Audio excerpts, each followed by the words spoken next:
Suatu ketika, jauh sekali di sebuah pondok kecil, hiduplah seorang jin. Dia memiliki taman yang sangat indah. Taman itu dipenuhi dengan pohon dan bunga dari berbagai jenis yang dia perlakukan dengan penuh cinta. Jin itu begitu kuat. Dan bagaimana dia mendapatkan kekuatan ini? Dengan tidur. Dia akan tetap terjaga selama 18 tahun dan setelah itu matanya mulai tertutup.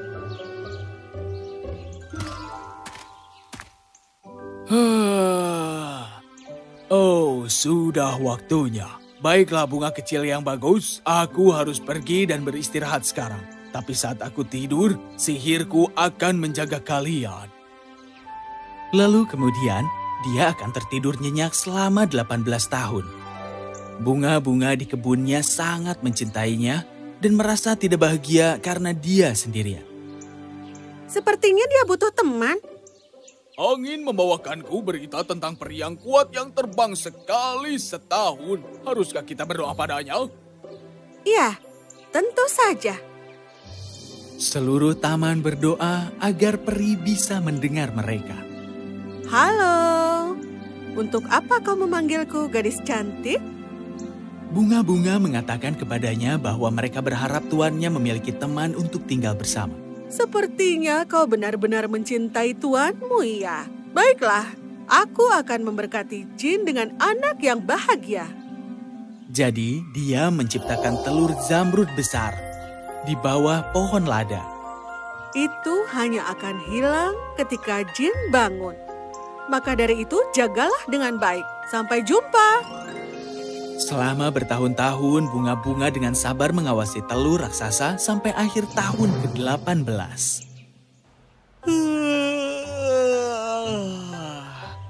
Dia bangun. Taman itu penuh kegembiraan saat Jin keluar. Dia sangat heran dengan telur yang ada di sana. Apa ini? Tiba-tiba, telur mulai pecah dan semua yang di taman sedang menunggu. Bayi? Bagaimana itu bisa datang ke sini? Bayi itu tiba-tiba menatapnya dengan mata hijaunya yang meluluhkan hati Jin itu. Oh, kau sangat berharga. Aku pikir aku akan membesarkanmu di sini di rumahku. Bunga-bunga semua bersuka cita ketika mereka mendengar ini. Lalu kemudian bayi itu yang bernama Peperina tumbuh dengan gembira seperti yang peri katakan. Dia sangat penyayang. Dan dia juga bernyanyi dengan sangat manis. Jin dan Peperina selalu terlihat berbicara dan tertawa terus-menerus satu sama lain. Tetapi ketika 18 tahun hampir tiba, Jin itu mulai merasa mengantuk. Oh, ya ampun. Jika aku tidur, siapa yang akan merawat Peperinaku tersayang? Sementara Jin khawatir tentang hal ini, Peperina sedang berkeliaran jauh ke dalam hutan. Maafkan aku, tapi kau memiliki suara yang begitu indah sehingga aku tidak bisa berhenti mendengar. Namaku Louis. Aku Peperina. Keduanya perlahan mulai berbicara dan segera terpesona satu sama lain. Peperina, kau adalah gadis paling menawan yang pernah aku temui. Maukah kau pergi ke istana bersamaku untuk menjadi istriku? Aku sangat menginginkan itu, tapi kita harus bertanya pada ayahku dulu. Ayo, aku akan mencoba meyakinkannya. Ketika mereka tiba, Louis bersembunyi di antara semak-semak, sementara Peperina pergi untuk berbicara dengan Jin. Ayah, ada yang ingin kutanyakan padamu. Ya, sayangku. Nah, ketika kau pergi tidur selama 18 tahun ke depan, apa yang akan aku lakukan sendiri? Senyuman Jin hilang saat dia takut tentang pertanyaan itu. Ya, aku sudah memikirkannya juga dan kau sudah cukup dewasa untuk menemukan seseorang untuk dicintai. Mengapa aku tidak menemukan seseorang itu untukmu? Benarkah? Tapi dia harus benar-benar layak untukmu. Seseorang yang benar-benar... Tampan? Wah, apa? Bukan, maksudku... Tapi Peperina tidak mendengarkan lagi. Dia bertepuk tangan dan keluar dari semak-semak Louis yang sangat mengejutkan Jean. Ini adalah Pangeran Louis dan ya, kami saling mencintai. Bukankah itu luar biasa, Ayah? Jatuh cinta? Kapan kau bertemu dengannya? Beberapa menit yang lalu, Ayah. Tapi pada pandangan pertama, aku tahu itu adalah cinta sejati. Tuan, aku berjanji kepadamu bahwa aku akan selalu menjaga putrimu. Jean merasa tidak setuju. Namun dia melihat betapa bahagianya Peperina dalam pelukan Louis. Baiklah kalau begitu, karena kau benar-benar mencintainya, aku merestuimu. Yeay! Terima kasih banyak, Ayah. Setelah itu, Peperina mengemasi semua barang-barangnya dan pergi ke kastil pangeran. Mengucapkan selamat tinggal kepada Jean. Tuan kita yang malang. Pagi berikutnya, Jean dikejutkan oleh keheningan tanpa Peperina. Dia berubah menjadi seekor merpati dan terbang untuk menemuinya. Saat menemukan kereta kerajaan, dia menghampiri dan melihat Louis dan Peperina berbicara cukup bahagia satu sama lain. Dia sepertinya baik-baik saja. Aku terlalu berlebihan. Dia terbang kembali ke pondoknya dan mencoba untuk tidur. Tapi dia masih tidak bahagia. Ini konyol sekali, tapi aku akan pergi untuk terakhir kalinya. Kali ini, dia berubah menjadi seekor elang. Dia terbang tinggi dan melihat kereta kerajaan melewati gerbang istana. Dia melihat mereka saling tersenyum hangat. Mereka benar-benar jatuh cinta. Ya, sekarang aku yakin bahwa dia akan baik-baik saja tanpaku. Lalu Jean akhirnya puas dan pergi tidur.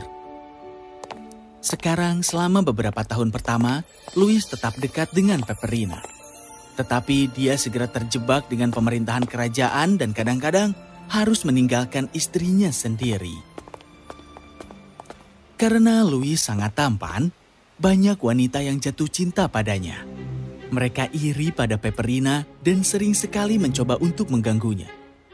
Nama semacam apa itu, Peperina? Aku dulu pernah punya anjing bernama Cinnamon.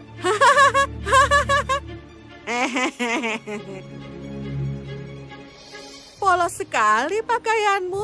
Pakaian pelayan masih lebih baik daripada itu. Oh, apa yang pangeran muda lihat dalam dirimu? Dia senang ketika Louis kembali. Tetapi ketika sendirian, para wanita itu akan mengganggunya tanpa ampun. Suatu hari, Louis membawanya ke ruangan rahasia dan menunjukkan padanya pedang yang indah. Itu sungguh luar biasa. Tapi Louis, mengapa kau tidak pernah mengeluarkan ini? Ini adalah hadiah terakhir yang diberikan almarhum ayahku. Ini sangat istimewa bagiku dan aku ingin kau mengetahuinya. Sayangnya, tidak satupun dari mereka yang tahu bahwa seseorang sedang mendengarkan di luar. Dengar, aku pikir ada cara untuk membuang putri keluar dari istana. Ho. Ya, ayo kita lakukan itu.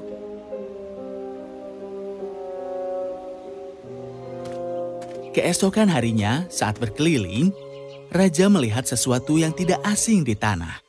Dia mengambilnya dan merasa terkejut melihat bahwa itu adalah pedang ayahnya.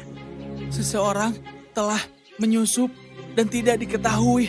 Penjaga, temukan pelaku yang menghancurkan pedang ini. Para penjaga mencari dan segera membawa wanita-wanita istana kepadanya. Apakah kalian yang melakukan ini? Tidak, bukan aku. Kami minta maaf untuk memberitahumu tentang ini, tapi Putri Peperina yang melakukannya. Kami melihat Putri Peperina membawa pedang, tapi kami tidak tahu kenapa. Louis sangat marah, apalagi karena satu-satunya orang yang tahu tentang pedangnya itu adalah Peperina. Panggil Peperina ke sini. Peperina merasa begitu terkejut dibawa ke hadapan Louis. Cintaku, apa ada yang salah? Beraninya kau bertanya padaku setelah kau menghancurkan pedang ayahku? Tinggalkan istana ini dengan segera. Peperina yang malang patah hati. Belum lagi dia bingung. Dia mencoba menjelaskan tetapi pangeran yang terlalu terguncang oleh pedang tersebut tidak mau mendengarkan. Akhirnya, Peperina diam-diam berbalik dan pergi. Peperina berjalan dengan sedih menuju rumah Jin, berharap dia akan segera bangun sekarang. Oh, burung kecil yang manis. Betapa beruntungnya kau memiliki sayap untuk membawamu pulang. Tapi saat itu, burung itu berubah menjadi Jin dan Peperina berteriak sedih melihatnya. Putriku tersayang, apa yang terjadi?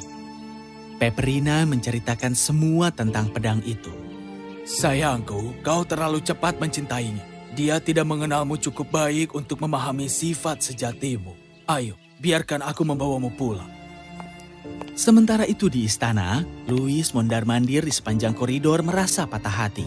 Tiba-tiba, dia mendengar seseorang berbisik di dekatnya. Putri Peperina konyol itu telah pergi. Trik kita berhasil. Trik apa? Para wanita itu terkejut dan takut melihat Louis yang marah. Akhirnya mereka mengakui yang mereka lakukan. Aku tidak percaya ini. Tinggalkan kerajaanku dan jangan pernah kembali lagi ke sini. Oh, Peperina, apa yang telah kulakukan? Louis dengan bergegas pergi menuju rumah Jin sampai akhirnya dia tiba di sana. Peperina, cintaku, tolong keluar. Kau tidak bersalah. Seharusnya aku mendengarkanmu. Aku sungguh sangat menyesal. Louis, aku senang akhirnya kau tahu yang sebenarnya. Dan aku memaafkanmu. Kumohon, kembalilah ke rumah bersamaku. Maaf, Louis. Aku memutuskan untuk tinggal di sini bersama ayahku. Karena hanya dia yang mengenalku apa adanya. Tapi, Pep... Keputusanku sudah bulat, Louis. Tolong, hormati itu dan pergilah. Mengatakan ini, dia berbalik dan masuk ke dalam rumahnya. Louis mengambil napas dalam-dalam dan duduk. Aku katakan ini padamu. Aku akan diam di sini sampai kau menyadari bahwa aku benar-benar menyesal. Lalu dia diam di situ bertahan di hari-hari yang panas dan malam yang dingin. Bunga-bunga itu merasa kasihan padanya dan memberinya buah-buahan dari taman. Dan Jin memandang keluar jendela setiap hari merasa khawatir. Peperina, kau harus pergi kepadanya. Tentunya sekarang kau tahu betapa dia mencintaimu. Tapi ayah, dia menyakitiku. Aku tidak akan dan aku tidak bisa memaafkannya. Oh ya ampun, anak ini keras kepala sekali. Peperina tahu betapa sang pangeran mencintainya sekarang, tetapi masih merajuk. Sepertinya akan ada badai yang benar-benar buruk malam ini. Apa? Aku merasa kasihan pada Louis. Lalu Peperina berbalik untuk menyembunyikan kekhawatirannya. Saat itu, awan bergemuruh dengan guntur dan hujan mulai turun dengan kekuatan besar. Tetapi meskipun begitu, Louis tidak pergi. Oh, Louis. Peperina tidak tahan lagi dan akhirnya dia luluh. Dia meminta maaf dengan sungguh-sungguh kepada Louis dan segera badainya berhenti. Peperina dan Louis sedikit terkejut, tetapi tidak mengindahkan badai yang tiba-tiba berhenti. Jin menatap ke langit dan mengedipkan mata. Tidak ada yang lebih indah dari melihat anak sendiri bahagia.